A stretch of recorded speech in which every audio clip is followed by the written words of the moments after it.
Next is technology and influence of social media.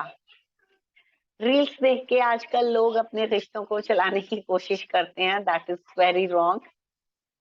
With our lives increasingly spent online time, social media present numerous opportunities for the comparison, such as how other couples portray their lives, how your partner expresses love and appreciation publicly and more। लोग कैसे अपने रिश्ते को चलाने की कोशिश करते हैं सोशल मीडिया पे दूसरों को देख देख के।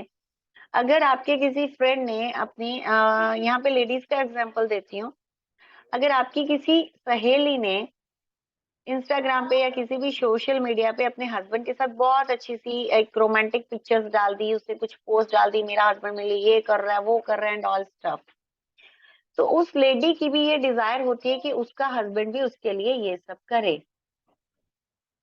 बट हर रिश्ता अलग होता है, हर हस्बैंड वाइफ के प्रॉब्लम्स अलग हैं, चैलेंज अलग हैं, उनके पास अपॉर्चुनिटीज अलग हैं। हर हर एक कैटेगरी में हर रिश्ता, हर मैरिड कपल अलग तरीके से होता है। सबकी प्रॉब्लम सेम नहीं होती, तो सबकी सुख सुविधाएं भी सेम नहीं होती। And more over the most important thing is, आपको क्या पता उन्होंने जो पिक्चर डाली है वो रियल है या फेक है। आप एक पिक्चर के बेसिस पे लोग अपने पार्टनर से एक एक्स्ट्रा ऑर्डिनरी होने की उम्मीद करना स्टार्ट कर देते हैं। एंड जहां से वो जब नीड्स फुलफिल नहीं होती हैं, तो उस लेडी को लगता है मेरा हस्बैंड तो मेरे लिए कुछ करता ही नहीं है, वो तो ऐसे ही फालतू है। एंड वो सारी नीड्स को फुलफिल करने के लिए उनका बाहर एक अफेयर चल पड़ता है। एंड ये सेम चीज हस्बैंड पे भी इम्प्लीमेंट होती है, वाइफ पे भी इम्प्लीमेंट होती है, कि सोशल मीडिया पे आप किसी बॉलीवुड कपल को देख रहे हो या टीवी सीरियल कपल को देख रहे हो, या फिर आप अपनी किसी फ्रेंड को देख के आप भी वैसे ही अपने पार्टनर से उम्मीदें लगाते हो, एंड वो कहीं ना कहीं रॉन्ग डायरेक्शन में चली जाती है। Inability to deal with changes. Life हमेशा एक जैसी नहीं रहती, उतार चढ़ाव आते हैं। आज बहुत अच्छा है, कल बहुत बुरा हो सकता है। एंड मैरिड लाइफ की सबसे खास बात पता है क्या है? मैरिड लाइफ में एक दिन लगता है आज का दिन बहुत अच्छा है, दुनिया का सबसे अच्छा लाइफ पार्टनर भगवान ने मुझे ही दे दिया। एंड अगले ही दिन लगता है मैरिड लाइफ बहुत खराब है, शादी तो करनी नहीं चाहिए, दुनिया का सबसे खराब पार्टनर मेरे पल्ले पड़ा है, भगवान अब मैं क्या करूं। तो moral of the story is, life हमेशा एक जैसी नहीं रहती है, अप एंड डाउन आते हैं, आज बहुत अच्छा है, कल बहुत बुरा होगा। तो इस चीज को बैलेंस करते हुए हमें चलना है। लाइफ में जब चेंजेस आते हैं, वो चेंजेस को एक्सेप्ट करना आना चाहिए। इसको मैं एक ऐसे एग्जांपल से अंडरस्टैंड करते हैं कि अगर आपके पार्टनर किसी या आपकी फैमिली में कोई फैमिली मेंबर है जो एक सीरियस एलिमेंट से डील कर रहा है, उससे निकल रहा है, या किसी की पेरेंट्स में से किसी की या सिबलिंग में से किसी की डेथ हो गई है, या आपके पार्टनर ने अपनी जॉब खो दी है, फिनेंशियल लॉस हो रहा है, कोई भी XYZ, बहुत सारे रीजंस लाइफ में आते हैं। आपको रेडी रहना है उन चेंजेस को एक्सेप्ट करने के लिए, बिकॉज वो चीजें अगर आपके पार्टनर की तरफ से हो रही हैं, उन्होंने किसी फैमिली मेंबर को खोया है या उन्होंने जॉब खोई है, कुछ भी हुआ है, तो डेफिनेटली आपके पार्टनर का जो इमोशनल बैलेंस है वो इम्बैलेंस होगा, उसका मेंटल पीस खोएगा, उसमें एंगर इश्यूज आ सकते हैं, वो ऑल ऑफ सडन एग्रेसिव हो सकता है। आपको उसके चेंजेस को एक्सेप्ट करना है, उसके पीछे के रीजंस को आपको आइडेंटिफाई करके उस उन सर्कमस्टेंसेस में अपने पार्टनर को सपोर्ट करना है।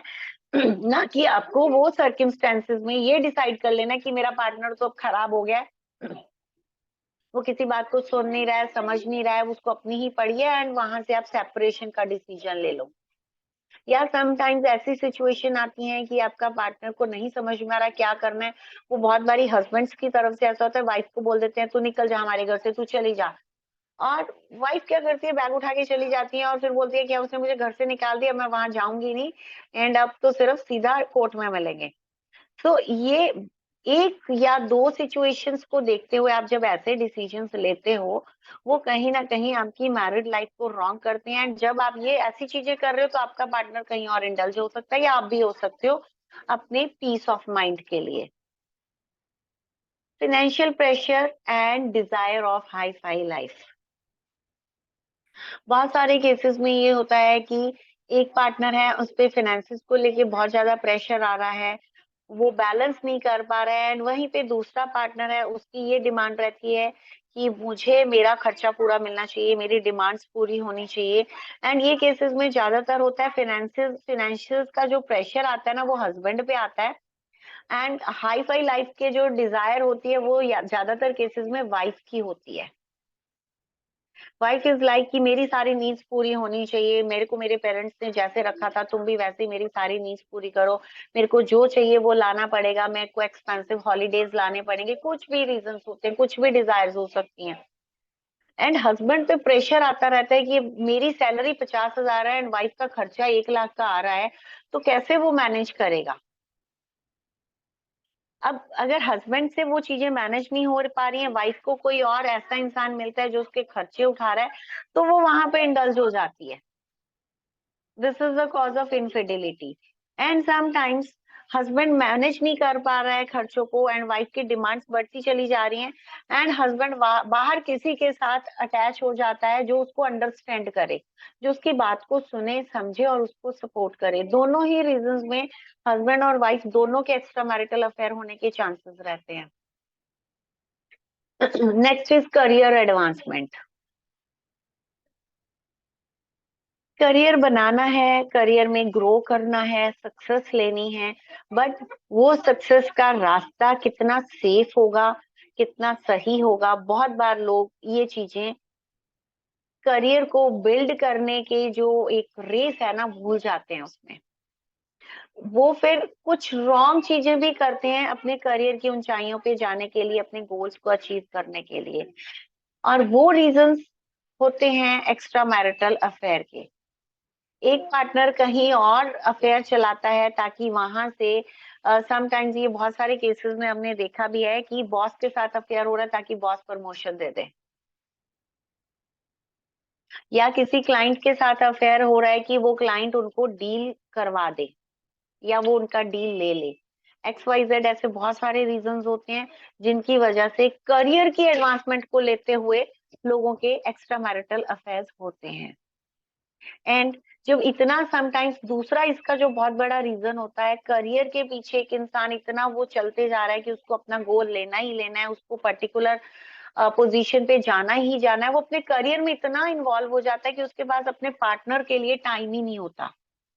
एंड जब दूसरे पार्टनर के लिए टाइम ही नहीं है, तो वो पार्टनर अपनी लोनलीनेस को फुलफिल करने के लिए बाहर कहीं एक ऑप्शन ढूंढने लगता है, एंड जब उसको ऑप्शन मिल जाता है तो पार्टनर वहां पे दूसरे पार्टनर के साथ इंडल्ज हो जाता है। एंड फिर जो पार्टनर करियर के पीछे भाग रहा होता है, उसको बहुत लेट समझ में आती है कि उसने क्या गलतियां की थी। समटाइम्स उनको बताने के बाद भी, हम बहुत बार बताते भी हैं कि ये आपकी मिस्टेक्स हैं, वो अग्री नहीं करते हैं, बट प्रैक्टिकल जब चीजें सामने हो रही हैं तब वो उनकी आंखें खुलती हैं कि हाँ, मैं करियर के पीछे इतना पागल था या पागल थी कि मेरा पार्टनर कहीं और इंडल्ज हो गया। तो दिस इज द रीजन कि करियर की वजह से एक्स्ट्रा मैरिटल अफेयर्स क्यों होते हैं। Next is no common interest.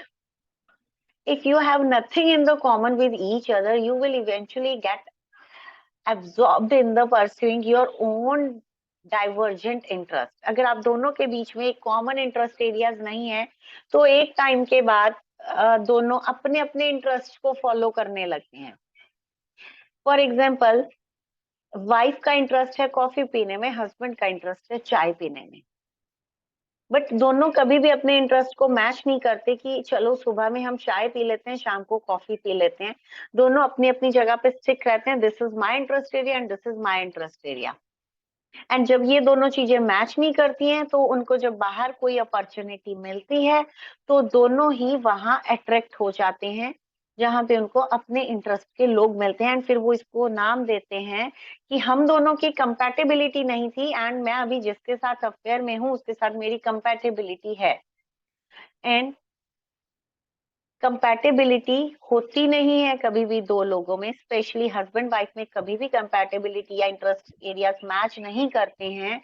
By default करते होंगे 1-8%, बट वो आपको मैच करने पड़ते हैं।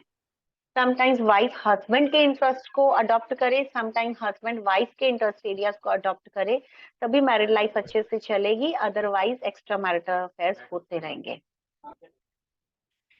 It is essential to recognize that infidelity is a complex issue. It is a very complex issue. बहुत बड़ी प्रॉब्लम है ये आज के टाइम की। चाहे इसको लोग एडवांसमेंट का नाम दे दें, चाहे इसको मॉडर्निज्म का नाम दे दें, कोई भी नाम दे दें, बट प्रॉब्लम तो है, इसकी वजह से घर तो टूटते ही हैं।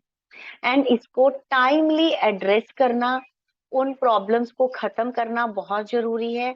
अगर अभी तक आपकी लाइफ में ऐसी प्रॉब्लम्स आ रही हैं और आप उनको ठीक नहीं कर पा रहे हो, तो आपके पास अभी एक ही ऑप्शन है और वो है काउंसलिंग।